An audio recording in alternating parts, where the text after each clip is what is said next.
Good morning students, कैसे हैं आप लोग सब अच्छे होंगे, बढ़िया होंगे घर में। तो पिछले क्लासेस में हम लोगों ने जो पढ़ा था डिस्प्लेसमेंट वेक्टर, पोजीशन वेक्टर और डिस्प्लेसमेंट वेक्टर के बारे में पढ़ा था। तो आप लोगों को याद होगा पोजीशन वेक्टर हमेशा कोई भी अगर ए वेक्टर लिखा हुआ रहे तो पोजीशन वेक्टर को ओ ए के टर्म में लिखते हैं, ठीक है। उससे रिलेटेड हम कुछ क्वेश्चन दिए हुए थे, आपको पता है, और वो क्वेश्चन आप लोग बना लिए होंगे अच्छे से।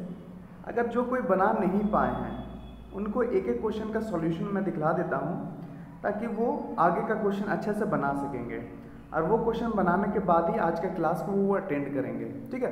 अब जैसे अगर क्वेश्चन आप नहीं बनाए तो पहले बना लीजिएगा, हम फिर से समझा दे रहे, एक छोटा सा 2 मिनट लगेगा समझाने में, समझ लीजिए उसके बाद कीजिएगा। आप लोग सब बना लिए होंगे, इसका आशा है। जो नहीं बनाए होंगे उनके लिए तो थोड़ा सा निराशा है, तो कोशिश कीजिएगा बना लेने के लिए। तो ये बनाने के लिए यहाँ पर क्वेश्चन दिए हुए थे, देखिए ये क्वेश्चन नंबर 2 दिए हुए थे पोजीशन वेक्टर निकालने के लिए और उसका मैग्नीट्यूड निकालने के लिए। ए बी पी एम ये 3 पोजीशन वेक्टर दिया हुआ था और इसका हम लोग निकालने वाले थे क्या, वेक्टर, पोजीशन वेक्टर और मैग्नीट्यूड। तो भैया इसमें से जो 2 नंबर का है ना वो दूसरा नंबर हम बता रहे हैं, 2 का रोमन नंबर 2। तो यहाँ देखिए क्वेश्चन था बी -2 पोजीशन दिखला रहा है, बी -2 -1 और -3 यूनिट्स, ओके।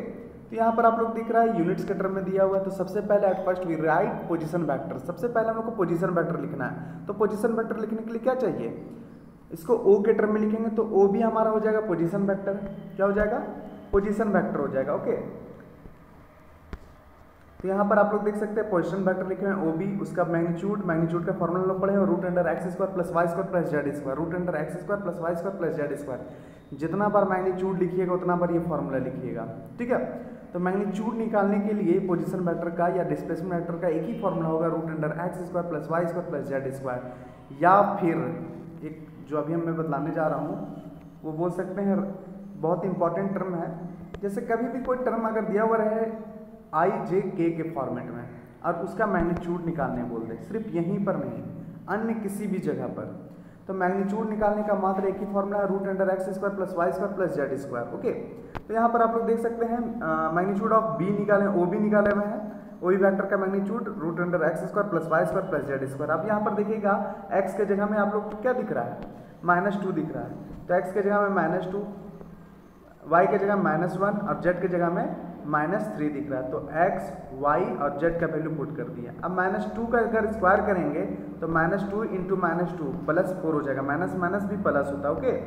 तो यहाँ से -2 का स्क्वायर 4, -1 का स्क्वायर 1 और -3 का स्क्वायर 9, ओके। तो सबको जोड़ देंगे तो 14 आ जाएगा।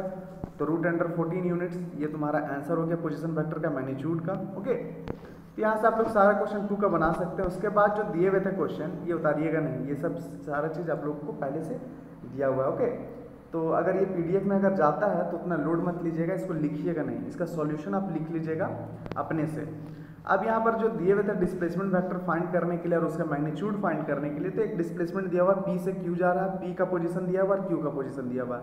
तो इसका पहले का सॉल्यूशन यहाँ पर देख लीजिए, पी और क्यू का पोजीशन वेक्टर सबसे पहले लिखेंगे, क्या लिखेंगे, पोजीशन वेक्टर। पोजीशन वेक्टर लिखने के लिए हमेशा ओ लगाते हैं, ओ फॉर ओरिजिन होता है, not O for at a position, O for origin, और ओरिजिन का पोजीशन आप बोल सकते हैं ओ, ओके। तो ओपी पोजीशन लिख दिए हम लोग, ओ क्यू पोजीशन वेक्टर लिख दिए हैं। अब भैया डिस्प्लेसमेंट वेक्टर चाहिए तो पी क्यू हमको निकालना होगा, और पी क्यू के लिए आप लोग जान रहे हैं यहाँ एरो साइन दिए हुए हैं ना, उसका मतलब है कि क्यू में से पी को घटाते हैं, क्यू में से पी को घटाते हैं, तो O Q minus O P लिखे हुए हैं। अब यहाँ से ओ क्यू वेक्टर और ओ पी वेक्टर दोनों लिख दिए हुए हैं, यहाँ पर देख सकते हैं। अब दोनों को लिखकर वही टर्म लिखे हुए हैं, x2 - x1 वाला टर्म, i कॉमन लिए, j कॉमन लिए और k कॉमन लिए। तो यहाँ जो माइनस दिख रहा है बाबू माइनस, वो माइनस सबके साथ माइनस होगा, ठीक है, समझ में आ रहा है, ये मल्टीप्लाई होता है माइनस, ध्यान में रखिएगा, ये छोटा चीज़ है लेकिन दिक्कत पहुँचाएगा आप लोगों को। तो मैग्नीट्यूड निकालने के लिए √x² + y² + z², और √−8 x के जगह में -8 है, y के जगह में 2 है और z के जगह में भी 2 है। तो इसका सॉल्यूशन निकालेंगे √72 आएगा। अब यहाँ पर भी आंसर छोड़ सकते हैं। अब जो रूट के बाहर भी कुछ टर्म को निकालना चाहते हैं तो 72 को लिख सकते हैं, 9 × 4 × 2 72, 72 को इस तरह से ब्रेक कर सकते हैं। तो 9 का स्क्वायर रूट होता है 3, 4 का स्क्वायर रूट होता है 2 और अंदर बढ़ जाएगा 2, तो हम कह सकते हैं 6√2 भी इसका आंसर है। तो 4 ऑप्शन दिया हुआ रहेगा आप लोगों के क्वेश्चन में, और 4 में से एक छांटना रहेगा। तो अगर रूट 72 अगर नहीं दिया हुआ है, रूट 72 नहीं दिया हुआ है, 6√2 दिया हुआ है, तो आप उस पर जोड़ दीजिएगा कि क्वेश्चन क्या बोला था।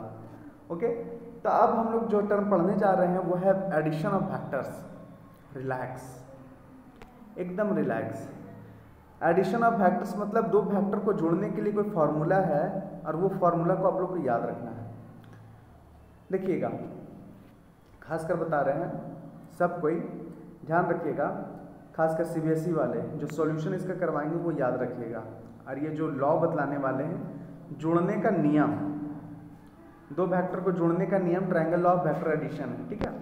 अब दो वेक्टर को जोड़ने का नियम है triangle law of vector addition. तुम्हारा 3 तरह से हम लोग जोड़ सकते हैं दो वेक्टर को। पहला है triangle law of vector addition, याद कीजिए कहाँ पर दिखा था ये वर्ड, वेक्टर का जब हम फॉर्मूला लिखवा रहे थे, वेक्टर क्वांटिटी का डेफिनेशन, वहाँ पर आप लोगों को मिला था, और वहाँ पर बोले थे कि याद रखिएगा, इसको आगे बतलाएंगे। तो दो वेक्टर का फॉर्मूला, दो वेक्टर को जोड़ने के लिए फॉर्मूला यूज होता है, ये लॉ यूज होता है, triangle law of vector addition. Okay, फिर यहाँ पर दिख रहा है आपको parallelogram law of vector addition. देखिए, जिसको पहला लॉ समझ में आ गया triangle law of vector addition, second उसी का कॉपी पेस्ट है, और third polygon law of vector addition सबसे आसान है, वो आपको दिखला देंगे। ओके, तो यहाँ पर देख सकते हैं triangle law of vector addition तुम्हारा क्या है, आखिर बोलते किसको triangle law of vector addition. इसका जो डेफिनेशन हम लिखवा रहे हैं आप लोग याद कर लीजिएगा। दो वेक्टर, अगर एक वेक्टर में हेड है, टेल है, ये सब चीज़ तो आप लोग जान रहे हैं अच्छी तरह से कि किसको हेड बोलते हैं, किसको टेल बोलते हैं। टर्मिनल किसको बोलते हैं, मिलने वाला पोजीशन। कोइंसाइड वाला को भी बोलते हैं, मिलने वाला पोजीशन ही बोलते हैं, ठीक है। तो ये सब कुछ वर्ड है, उसको ध्यान में रखिएगा। Triangle law of vector addition बोलते किसको है, तो according to this law two vectors are represented by two sides, मतलब इस लॉ के अनुसार दो वेक्टर को दो साइड में दिखलाते हैं, दो साइड में दिखलाते हैं, ठीक है। दो साइड्स बोले तो स्क्वायर में साइड्स होते हैं ना, रेक्टेंगल स्क्वायर में, ट्रायंगल में भी साइड्स होते हैं। तो एक ट्रायंगल में दो sides of a triangle in same order. देखिए यहाँ पर जो लिखा हुआ है ना सेम ऑर्डर, उसको ध्यान दीजिएगा आप लोग कि किसको बोलेंगे सेम ऑर्डर और किसको बोलेंगे अपोजिट ऑर्डर। ओके, दो गो टर्म है, एक सेम ऑर्डर, एक अपोजिट ऑर्डर। तो यहाँ पर सेम ऑर्डर पर ध्यान दीजिएगा और अपोजिट ऑर्डर पर ध्यान दीजिएगा, बोलते किसको है।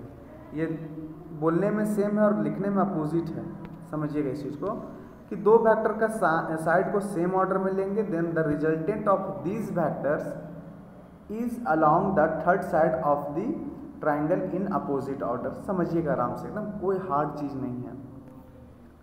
सेम ऑर्डर बोला जाता है, भैया हम एक रास्ता में जा रहे थे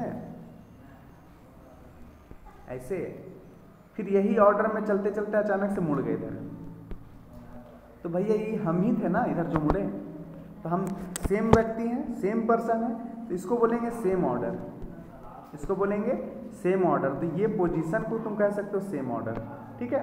और दूसरा अपोजिट ऑर्डर किसको बोलते हैं, तो भैया इधर से जो आदमी गया था वो यहाँ जाके रुका हुआ है, अब दूसरा आदमी इधर से आया वो भी जाके यहाँ रुक गया, तो कहेंगे दूसरा आदमी लोग रुका हुआ है, ठीक है। दूसरे व्यक्ति लोग रुके हुए हैं इस पोजीशन पर, तो ये अपोजिट ऑर्डर हुआ कि क्योंकि ये एक दूसरे के क्या है, अपोजिट है, दूसरे का अपोजिट नहीं है, लेकिन हम कह सकते हैं कि अलग अलग टर्म में है, अलग अलग वेक्टर है, तो इसको बोलेंगे अपोजिट ऑर्डर। तो यहाँ पर एरो बना के हम लिख दिए मैं, अच्छा से आप लोग लिख लीजिएगा। अब बोलना चाह रहा है कि दो साइड का जो वेक्टर सम हो तीसरे साइड के बराबर होता है। अगर कोई लिखना चाहे भैया, ये डेफिनेशन जो भी हम बोल रहे हैं, इफ द सम ऑफ, लिखिएगा आप लोग, इफ द, यही डेफिनेशन को दूसरे लैंग्वेज में कैसे लिख सकते हैं, if the sum of two vectors in same order, if the sum of two vectors in same order, okay, then the resultant vector is the sum of both vectors। Okay, जो resultant vector होगा दोनों vector का सम होगा। Okay, sorry थोड़ा सा call आ जाता है बीच में, क्या करिएगा, इतना सारा रूटीन्स बना हुआ है मेरे कि क्या बोले। तो डेफिनेशन आप लोग लिख लिए होंगे। ओके, तो अपोजिट ऑर्डर, इसमें जो टर्म यूज है वो देख लीजिएगा, और सेम ऑर्डर में जो टर्म यूज है वो देख लीजिएगा। ओके।